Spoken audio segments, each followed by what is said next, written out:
Faz parte, né, da rede Trans Brasil, Isso. que a gente vai falar um pouco sobre isso. Yáscara, eu até peço desculpa se em algum momento eu usar algum... Muitas vezes, eu acho que muitas vezes a gente fala, existe sim muito preconceito, isso é público e notório, né? Sim. A gente não pode ser hipócrita e falar que não existe, mas eu acho que muitas vezes existe também desconhecimento. A falta de informação. Falta de informação que às vezes soa de forma preconceituosa. E eu queria começar justamente assim, muitas vezes a gente não sabe como tratar, diante dessas denominações, tratar as pessoas transexuais. O que é o transexual? O que é o homossexual? O que é o gay? Essas variações, explica pra gente o que é cada uma dessas denominações. Sim. Primeiramente, boa noite a todas e todos. Não é? Agradeço desde já o convite, Evandro, a TV Candidez, pelo espaço, né, que nos foi aberto. Então, eu encontro uma mulher transexual. O que é transexual? Quando a gente nasce, você tem um sexo designado ao nascimento. Então, ao nascer, eu fui designada como homem por ter uma genitália masculina. Com o passar do tempo, que você vai tendo o seu entendimento, você vai tendo o seu conhecimento, a sua percepção de vida, aí você vê que você não se encaixa naqueles padrões da sociedade, que você não tem nenhum tipo de comportamento que vá confirmar que você é um homem. Aí começam as suas questões. Então, o que eu sou?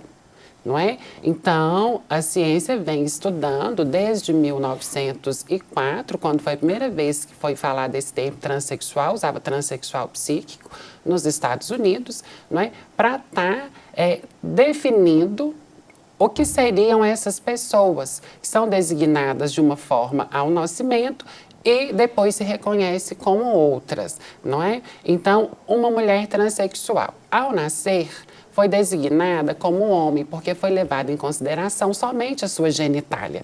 Não foi levado em consideração o seu estereótipo, né? A identidade de gênero que a gente assume, o ser feminino.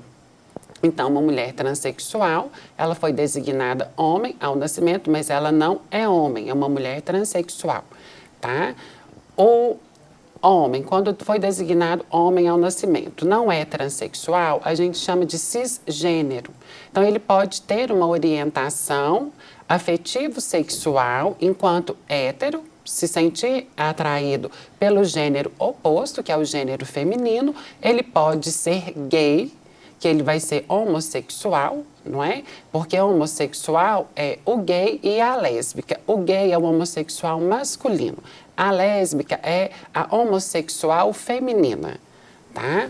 E também o homem designado ao nascimento como homem, sendo cisgênero, ele também pode ser bissexual.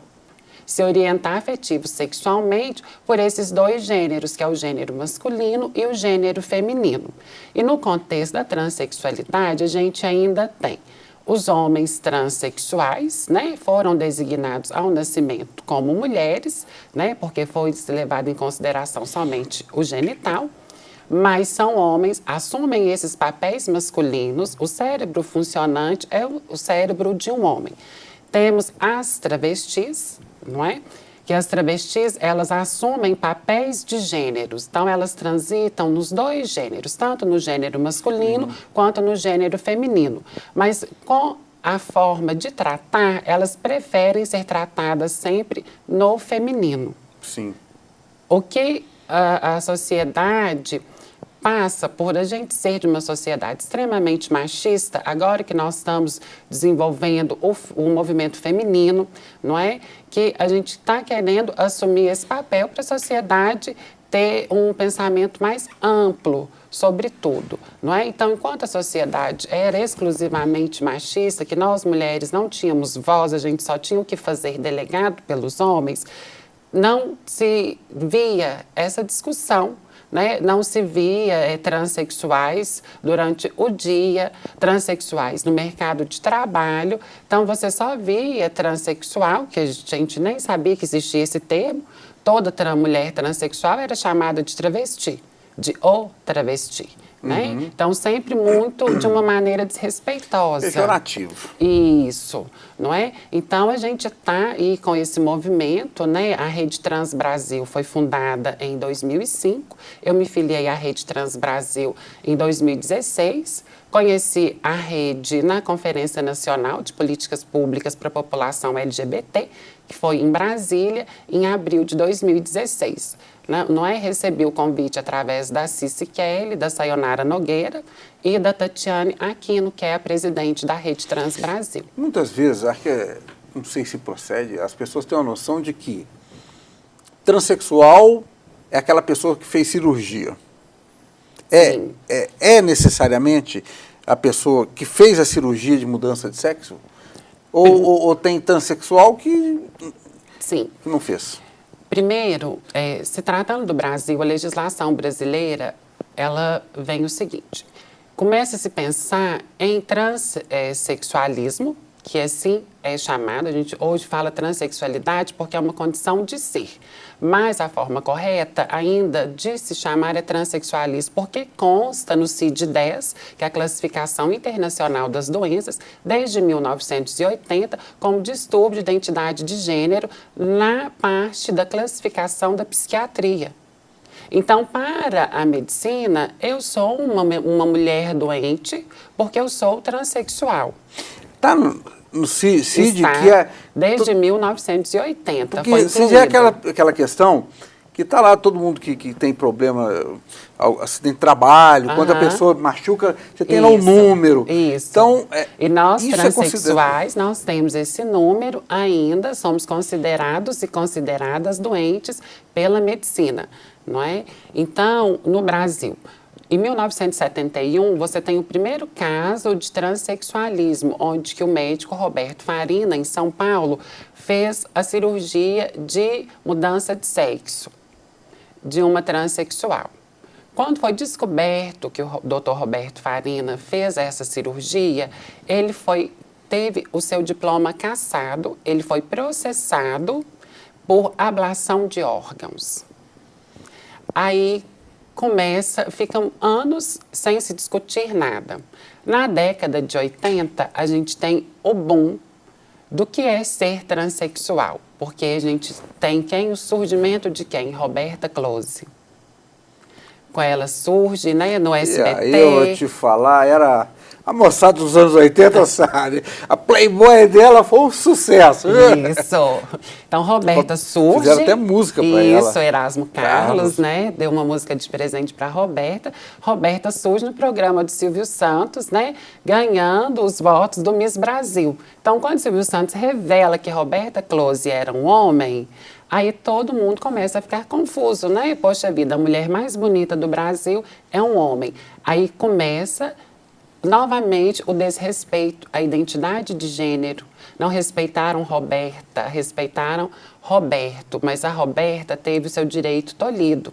Roberta lançou um livro, né, uma autobiografia, que se chama Muito Prazer, Roberta Close, que ela descreve que, por muitas vezes, ela tolerou fazer esses trabalhos porque ela precisava do dinheiro para se ver livre do órgão que a incomodava. Tanto que ela opera na década de 90 na Inglaterra, em Londres.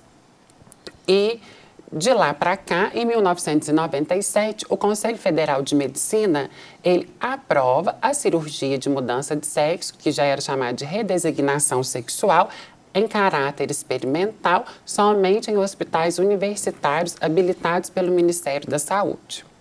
Então, nós vivemos de 1997 até 2013 sendo como cobaias aqui no Brasil. A gente só podia ter acesso à cirurgia, que tem uma fila ampla no SUS, né, devido à falta de especialistas, agora que a temática está mais evidente e temos profissionais que estão se interessando por nossa causa, né?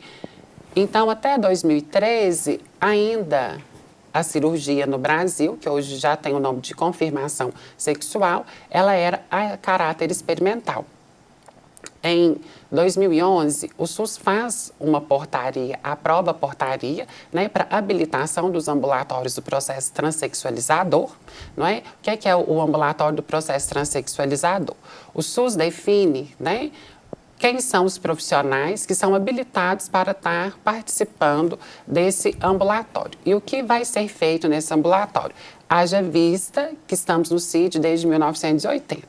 Então, o SUS define que precisa de um enfermeiro, um psicólogo, um psiquiatra, um endocrinologista, um assistente social. A priori, vai fazer um acompanhamento de 2 anos. Aí você tem que ter um laudo, tanto do psicólogo quanto do psiquiatra, de transexualismo primário. Passando esses 2 anos e você tendo esse laudo, você está habilitada ou habilitado à cirurgia de confirmação sexual. Aí que você vai chegar no bloco cirúrgico. Isso, além de demorado, deve ser muito caro? Ou o SUS banca tudo?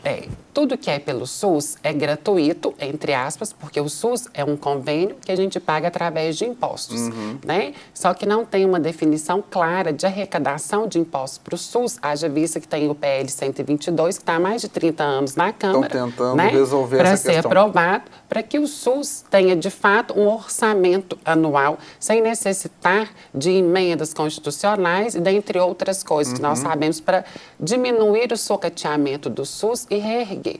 Então, hoje no Brasil, nós temos 5 centros habilitados para fazer o acompanhamento e fazer a cirurgia. Então, imagine, num país grande, com mais de 500 mil transexuais, 5 centros... O número aproximado seria isso, 500 mil transexuais? É, por aí.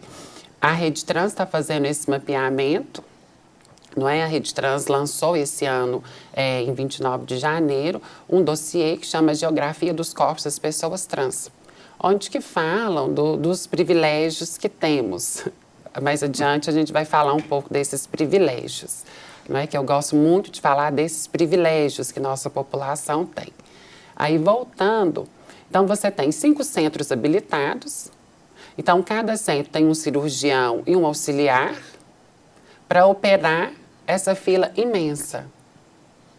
Então, pelo SUS, você leva, em média, 8 a 10 anos para fazer a cirurgia, sem contar os 2 anos de acompanhamento que você teve que fazer.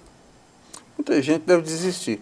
Com certeza. Ao longo do caminho. Ou vai juntar um dinheiro, ou vai fazer uma vaquinha na internet, né? Que vai fazer a cirurgia. Se não for nesses 5 centros, a opção é exterior? Não. Aí você tem hoje no Rio de Janeiro a clínica do Dr. Márcio Littleton, tem outra clínica em São Paulo que eu tenha conhecimento, que é só particular. Quanto custa um? Em média, R$25 mil. E aí já é toda uma dificuldade. Isso. Eu imagino o seguinte, essa é uma situação, esse de identidade, né, essa busca pela condição da identidade que a pessoa assume para ela é ampla, ela não tem classe social. Então, para a pessoa que tem uma condição financeira mais favorecida, fica mais fácil. Mas Sim. você deve ter muitos trans extremamente pobres, Com certeza. que nunca vão ter acesso de forma particular. Principalmente no caso dos meninos trans, né? Os homens trans, que eles, além da neofaloplastia, né, que é a construção de um pênis, eles ainda têm que fazer mais outras 2 cirurgias, que é a mastectomia radical, que é a retirada das mamas para o caso dos homens trans. Que querem essa identidade masculina. Isso, são chamados homens trans, são homens igual a você, não é? Mas são chamados de homens trans, porque, como eu disse no início, você é um homem cisgênero, você nasceu homem, foi designado homem ao nascimento e você não transitou pela transexualidade, não é? Sem a orientação sexual não conta no caso da identificação entre cisgênero e entre transexual. Então, no caso dos meninos, ainda é mais complicado, porque eles ainda passam primeiro pela cirurgia, né, que é a mastectomia radical, e pela esterectomia também radical, para depois passarem para a cirurgia da neofaloplastia, que é a construção de um pênis. Yáscara, diante disso tudo, ainda tem a luta dos trans, mas até se chegar a esse ponto, eu imagino que a luta de vocês começa muito antes. Claro. Ainda é na homossexualidade mesmo. Não, de assumir dessa transição de adolescente, de Veja criança. bem. Como é que é isso? Como eu já te expliquei, ser transgênero não tem nada a ver com orientação sexual. Ser homossexual é uma orientação afetivo-sexual. Eu sou uma mulher transexual e a minha orientação afetivo-sexual é heterossexual. Eu nunca fui homossexual, não é?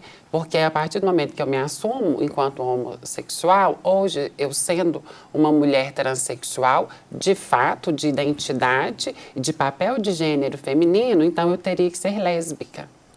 Entendi. Entendeu? Mas essa luta de se ter essa identidade, de se chegar a isso. A gente precisa bastante da ajuda profissional da psicologia, porque a psicologia, ela trata o ser nas suas constantes e inconstâncias, não é? Então, assim, ela vai fazer um papel de te projetar enquanto cidadão dentro da sociedade e te fazer enxergar o que você é, sem você ter medo de ser aquilo que você é, desde que não prejudique o senso comum, não Você prejudique o coletivo. Não. Como é que é a sua vida? Como é que foi Nunca essa? tive medo toda, não é? Então, assim, a minha família sempre viu, meus pais também, não é? Que quando você ainda não tem a identidade feminina totalmente formada, você ainda é tratada de acordo com o sexo do nascimento. Sim. Então, isso é uma construção também que você tem que ter, você tem que ponderar, né? Até onde vai o conhecimento dos seus pais, sem fazer julgamentos. Não é? E os pais também, sem fazer grandes julgamentos dos filhos. Eis a questão. O amor só existe se o meu filho for aquilo que a sociedade impõe. Então, se o meu filho está fora desses padrões, ele não é meu filho. Como acontece com a maioria, não só de mulheres transexuais, homens transexuais, travestis, e de muitos homossexuais, sejam eles gays ou lésbicas, que são expulsos dos seus lares por assumirem essa condição, né, que não é a regra básica da sociedade. Aí você precisa da questão da psicologia para estar te ajudando, ou que você encontre uma pessoa de luz que não se deixe você se perder nesse caminho. Não deixe que a revolta tome conta da sua vida e você seja aquilo de fato que a sociedade prega, não é? Quando se trata principalmente das trans e dos trans, que somos marginais, que somos pervertidos, que somos multiplicadoras de doenças sexualmente transmissíveis, que não podemos ter direito à nossa identidade, não temos direito de ir e vir normalmente, né? Esse estigma que tem que a travesti só existe na noite, porque isso vem da ditadura militar. Quando era a época da ditadura militar, a travesti não podia sair na rua durante o dia, que era presa. Só por estar assumindo o seu papel de gênero na sociedade. Que à época a gente nem discutia gênero, a gente só falava de sexo, não é? O sexo masculino e o sexo feminino, não é? Então, a travesti que era vista na rua, ela era presa. Tinha seu cabelo raspado, era torturada, apanhava por estar exercendo um direito que é dela, um direito individual. Eu ter a minha identidade de gênero é um direito meu, como você tem a sua. Sua identidade de gênero é masculina, seu gênero é masculino, a minha identidade é feminina. Entendeu? E muitas das pessoas não respeitam isso. Olham pra gente e falam assim, olha, aquilo ali é um homem vestido de mulher. E acha que a gente absorve isso como se fosse uma coisa muito natural. Não, tem pessoas que se suicidam, que sofrem, que entram em depressão, porque não são aceitas pela sociedade e não têm um apoio psicológico adequado. Isso muitas vezes começa dentro de casa. começa dentro de casa. Um não entendimento dos pais, não é? Como no dia do encontro que você foi nos prestigiar, que eu falei, a imprensa ainda presta um grande desserviço a nosso favor. Quando ela noticia que uma travesti morreu, ela coloca um travesti ou um homem encontrado com roupas femininas. Hoje mesmo, no site da Rede Trans e no nosso grupo do WhatsApp, foi colocado isso. Um jornalista colocou de uma travesti do Acre que está desaparecida há dias. Então, não respeitou esse papel dela de identidade feminina. Colocou um travesti, não respeitou o nome social, colocou o nome de registro. E quando uma das meninas da rede o procurou para ele poder ratificar, né, seu erro, aí ele justificou da seguinte forma: travesti no dicionário está no artigo masculino. Eu nunca vi isso. Eu nunca nem É? olhei. Então, assim, a gente, quando é pressionado, a gente tem muitas coisas a dizer, né, para esconder o nosso preconceito. Ele jamais iria falar que ele estava rechaçando, né, como homem, por ser preconceituoso, por não gostar. Você tem todo o direito de não gostar de mim. Mas a partir do momento que vivemos em sociedade, você tem o dever de me respeitar, assim como eu tenho o dever de te respeitar. Então, isso que as pessoas devem entender, não é? Você gosta de chocolate, eu não gosto, então eu não te obrigo a comer chocolate.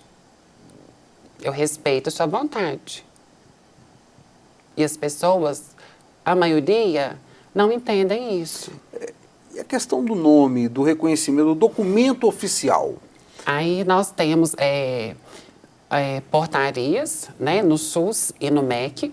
Temos o decreto presidencial, o 8.727, que foi assinado pela então presidenta Dilma em abril do ano passado. Temos agora o decreto estadual, aqui se tratando de Minas Gerais, assinado pelo governador Pimentel, dia 27 de janeiro desse ano, né, que trata sobre o uso do nome social. O nome social, o que nada mais é que a forma com que eu quero ser reconhecida na sociedade.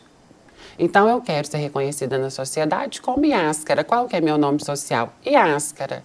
Será meu nome do registro civil? Sim, mas é um nome social, não é? Socialmente, eu me apresento como Yáscara. Então, colocou-se isso, né, nos documentos como um paliativo, porque decretos e portarias não tem força de lei, né? Então, os juízes podem entender a favor ou serem contrários às portarias existentes caso a caso? dos decretos, sim. Não é? Então, onde você tem mais avançado para fazer a retificação de nome no registro civil? Você precisa, primeiro, aqui se tratando de Minas Gerais, nós ainda não temos a vara de registros públicos, que é onde se faz os registros, os nomes e tudo. Para a gente entrar com o processo de retificação do nome civil, a gente tem que entrar na vara da família. Então, em Minas Gerais, diz que o jurídico ainda é muito conservador. Eu, como já enxergo por outro lado, não é conservador. Nós temos um jurídico preconceituoso, que se esconde através do poder que eles têm nas mãos. São decisões que a gente acompanha no TJ Mineiro, que se você tiver oportunidade, depois se acessa, alguns processos se tornaram públicos, que você fala, gente, eu não acredito que foi um juiz que escreveu isso. Quando você tem lá um laudo médico, todo um acompanhamento, não é? Porque se o juiz te pede algo que não seja do conhecimento dele, é porque ele não sabe. Então, ele vai pedir, no mínimo, 3 opiniões diferentes. Se a maioria fala uma língua só, o juiz tem que acompanhar aquilo. Ele não pode julgar diferente. Aí chamam isso de conservadorismo. Aí esquece que a justiça é feita por homens, cérebros pensantes. Então, eu, através do poder que eu tenho, eu vou falar que eu sou conservador e vou esconder todo o preconceito que eu tenho dessa população. Que eu quero que essa população continue sendo marginalizada. Eu não quero seguir a Constituição Federal de 1988, que fala sobre o princípio da dignidade da pessoa humana. Tem coisa mais humana que você me reconhecer e me respeitar? É a essência, é a base. Posso, aquilo que você pode não concordar, posso não concordar com uma série de coisas de todas as pessoas. E isso não é só na questão sexual. Sim. É no dia a dia, é na política. Olha, eu não concordo com você politicamente, eu sou cruzeirense, você é atleticano. É do dia a dia, é da essência das pessoas. Sim. Né? Então, esse direito, ele é tolhido da nossa população. É um direito que ainda nos é negado, não é? A Iáscara existe socialmente, a Iáscara não existe para o censo do IBGE.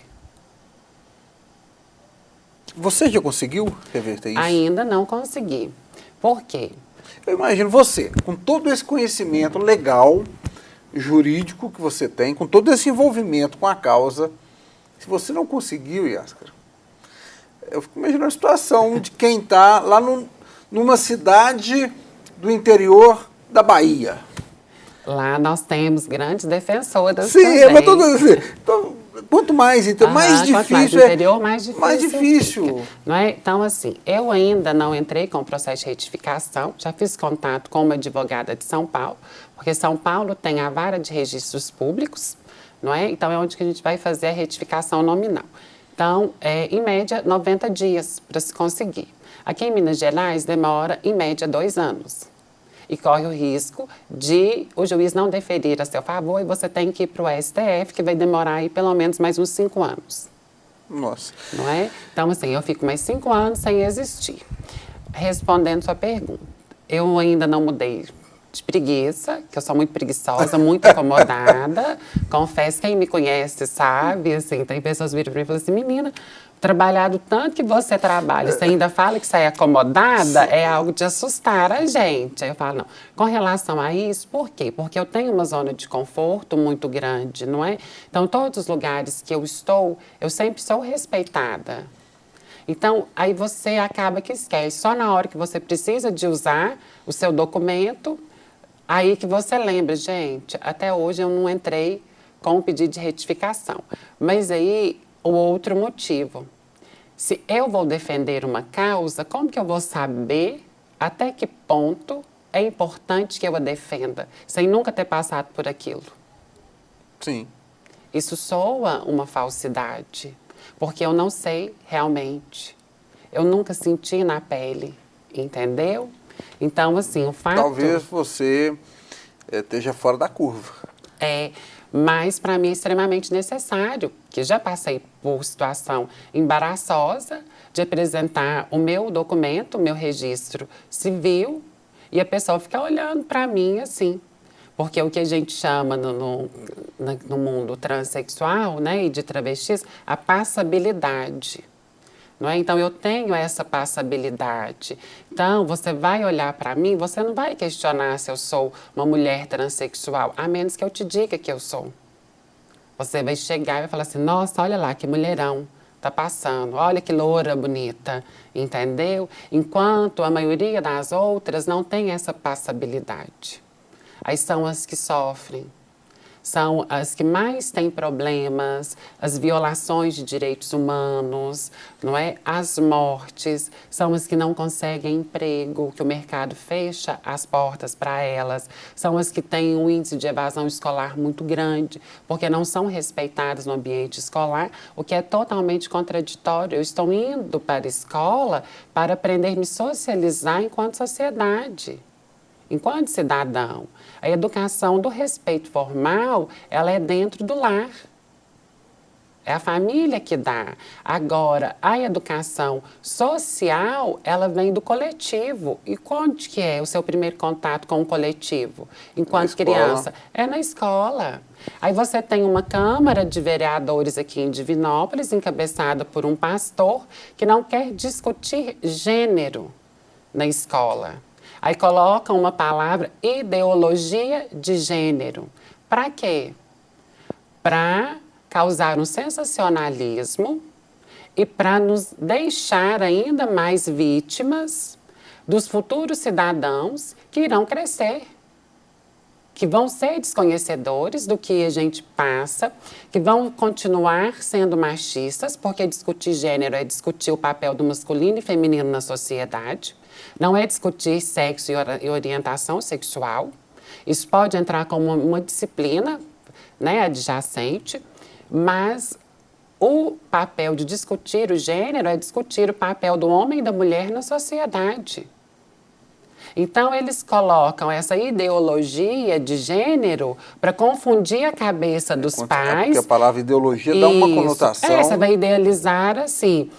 Na escola, a partir do momento que for liberado a discussão da ideologia de gênero, aí eles vão idealizar um gênero para o meu filho, que meu filho, ao invés de ser um homem cisgênero, ele vai se tornar uma mulher transexual, ele vai se tornar uma travesti, ou ele vai se tornar um homossexual, porque eles vão fazer uma lavagem cerebral na cabeça do meu filho. Nesse encontro que eu vi, de onde surgiu o convite para tratar desse assunto aqui, uma das coisas que eu realmente achei muito interessante é essa capacidade, que a formação da Iáscara é na área de enfermagem, né? Sou técnica em enfermagem, formei em 2005 na Escola de Enfermagem de São João de Deus, depois passei no vestibular em 2006 na UENG, aí não tive como dar continuidade aos estudos, porque ainda a mensalidade era paga, estava se falando de FIES e tal, aí tive que sair. E em 2012 eu presto vestibular na Federal de São João del Rei, no campus aqui em Divinópolis, conquisto minha vaga, mas senti que não era isso que eu realmente gostaria de fazer, dar continuidade na vida da enfermagem como graduanda, né? Que é então chamada enfermeira padrão. Aí eu não quero ser o padrão de referência da enfermagem. Quero continuar me atualizando na profissão que eu tenho, mas eu provavelmente prestaria vestibular para psicologia, que é mais a área que eu estou voltada e que eu vou poder estar ajudando ajudar muito mais pessoas iguais a mim. Fase da sua vida. Né? Olha aqui, somos fãs da Iáscara, o Rogério Jacques e a Marta Silva. Ai, obrigada. Um beijo para vocês. Obrigada pelo carinho. Olha, e chama o povo para assistir, gente. Parabéns pelo programa, tá bombando. Não mandou o nome. Manda o nome para a gente poder registrar aqui, que é legal. Excelente entrevista, tema de grande relevância nesse momento. A entrevistada Iáscara é sensacional. Deixa aqui meu abraço. Gabriel Cavalcante. Obrigada, Gabriel. É o Luiz que mandou falar, que mandou a mensagem. Tá falando Obrigada, aqui, Luiz. O programa tá bombando. Somos fãs da Iáscara. Paulo e Luiz. Obrigada, meninos. Tá chegando muito bem. Vamos lendo aqui. Vocês acertaram com essa mulher linda, inteligente, sempre colocando muito bem no bolso com a sua inteligência. Iáscara, sua amiga Michele e Simão. Ai, obrigada, Michele, minha amiga de infância. Morava na rua de baixo de casa, crescemos juntas. Michele acompanhou todo esse processo meu, né, até eu ser essa mulher que eu sou hoje. Tenho um carinho muito especial com ela. Um beijo, Michele, para você, para o Simão, Miguel, a Cristine, que são os filhinhos dele. Boa noite, parabéns, Iáscara, companheira de luta na militância pelos direitos humanos e LGBT. Liliane Martins. A Lili, minha amiga também, companheira. Estreitamos relações em 2015, no encontro promovido pelo Movimento Gay de Divinópolis, onde nos tornamos delegados e delegadas municipais para a gente ir para a conferência estadual, que foi realizada em Caeté, e de lá nos tornamos delegadas nacionais e fomos para a Conferência Nacional LGBT dos Direitos Humanos em 2016, em Brasília. Lili é um amor de pessoa, estuda psicologia no Pitágoras. A Iáscara é um ser humano lindo, um anjo na minha vida, sua amiga Ellen. Ai, obrigada. A Ellen fez enfermagem comigo, lá na Escola de São João de Deus.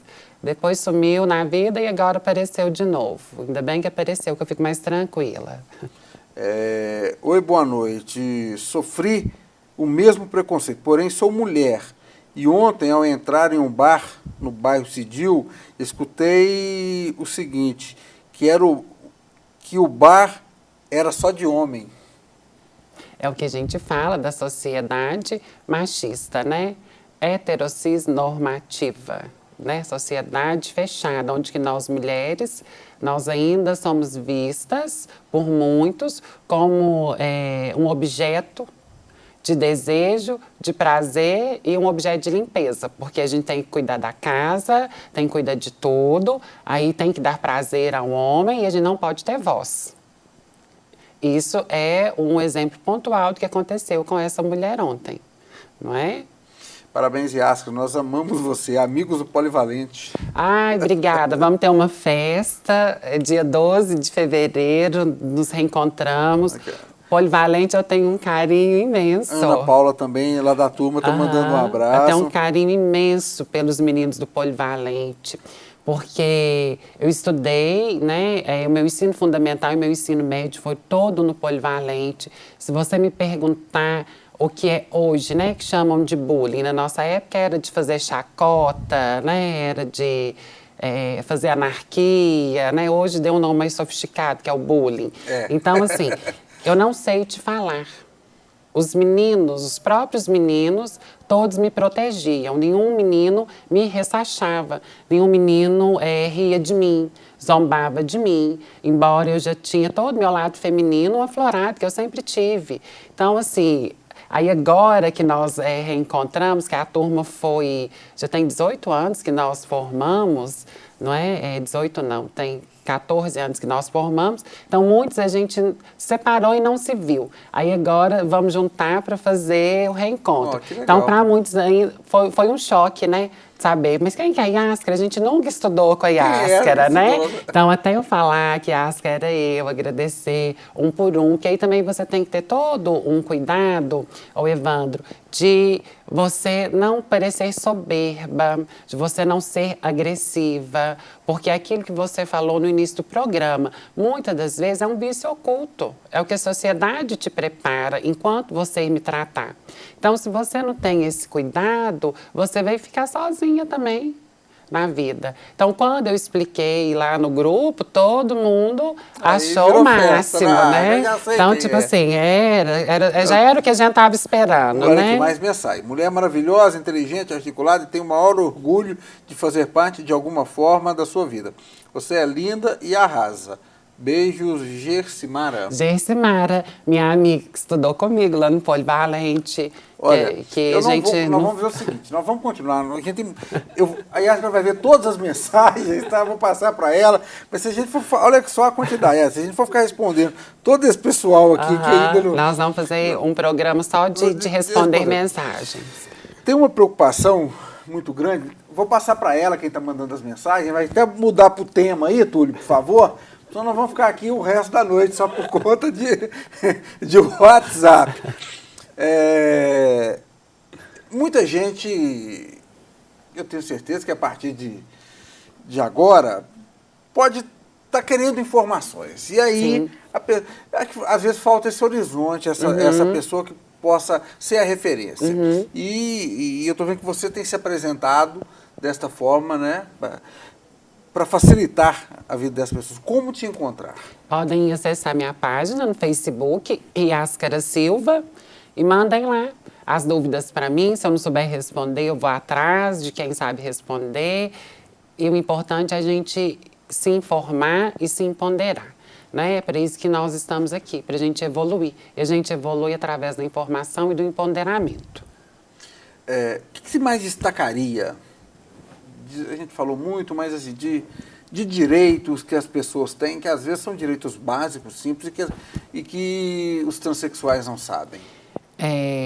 Primeiro, o mais pontual é o direito ao nome. Se eu não tenho meu nome reconhecido, eu não tenho o direito de viver. Aí a justiça, em vez de nos ajudar, como te falei, né, da Constituição, através do princípio da dignidade da pessoa humana, em vez de me humanizar, a justiça vem querer que eu não exista, que eu fique somente na marginalidade, que eu seja vista somente como um objeto sexual, de satisfação sexual, e que eu não precise ter acesso à saúde, eu não preciso ter acesso à educação, eu não preciso ter acesso à assistência social, à previdência social, não é? Porque a partir do momento que a minha identidade não é reconhecida, como que eu vou, então, querer viver numa sociedade que quer que eu não exista?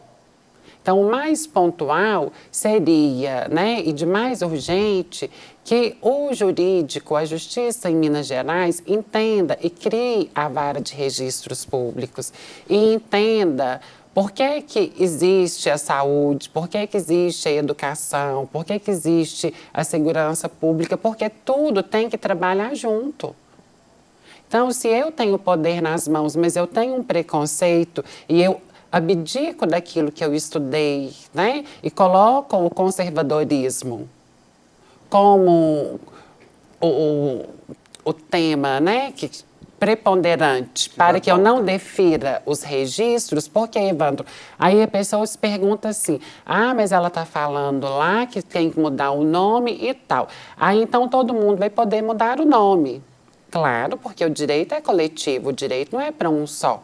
Ele começa a ser para um só quando não há jurisprudência para o caso, não é? Então, quando você tem algo de pontual que ainda não tinha sido visto no mérito do direito e aquilo é deferido a favor do autor, então você começa a ter a jurisprudência. Então, jurisprudência nada mais é que casos análogos, né, e praticamente iguais, eles têm a mesma decisão final, que é favorável ao autor da ação. Então, para também que eu mude o meu registro civil, eu preciso de tirar muitas certidões e todas devem ser negativas. Se uma certidão for positiva, eu tenho que regulamentar aquilo que está de errado. A justiça não me dá esse direito. É porque o cara vai fazer o seguinte, o cara faz um monte de porcaria aí, Isso. compra, aí depois vai lá e muda o nome. Isso. Aí muda Mas o nome. aí, a questão pontual, por que que você vai tirar as certidões? Não é? Porque você vai mudar somente o seu nome. Você não altera nome de pai e mãe e o número do seu documento, ele mantém. O que altera é somente o seu nome. A turma está de olho no CPF, não muda. O número do CPF não mas só o muda. nome, né? Vai mudar é o nome. Não é? Porque você chega nos estabelecimentos públicos, você vai preencher uma ficha de cadastro, não tem lá o campus nome social. Então, é o seu registro civil, porque se eu coloco o meu nome social no campus lá do nome jurídico, eu posso ser processada por falsa identidade ideológica, porque não existe aquele nome com aquele registro. Fica uma coisa fictícia. Isso. Não é? Então, eu estou cometendo um crime. Então, com o decreto que Dilma assinou, não é? Que é um decreto a nível nacional, Fernando Pimentel fez um decreto a nível estadual. Então, o decreto de Fernando Pimentel, ele entra em vigor em 27 de julho, que são 180 dias para todos os estabelecimentos públicos de Minas Gerais se adequarem a isso. Então, todos vão ter que inserir nos seus cadastros o campus nome social. Então, quando este campus nome social estiver preenchido, então você vai chamar pelo nome que está no campus nome social. Eu vou te falar que isso, sabe quem vai favorecer muito a vida? Pessoal de rádio e televisão. Isso. Todo mundo tem nome artístico. Que a gente fala nome artístico, isso. Né? O fulano de tal. Se você ficar sabendo aqui em Divinópolis, a quantidade de gente que não chama aquilo que, que é o nome usual. E pontualmente, a maioria dessas pessoas que são conhecidas socialmente por outro nome são contrárias ao nosso direito. Olha o tanto que isso é destoante. Eu tenho um Pereira no nome, que eu confesso tem 30 anos que eu praticamente eu só lembro desse Pereira quando eu estou preenchendo o nome completo. Quer dizer, quando eu entrei para a rádio, eu falei assim, você tem que usar 2 nomes. Aí era Evandro Pereira. Eu falei, coloquei Evandro Araújo. Praticamente suprimiu o Pereira. E aí, quer dizer, é um negócio que parece tão bobo, mas que é da vida da gente. Aí, se você vai pegar, você começa a ver o tanto que a vida da gente é simples. Sim.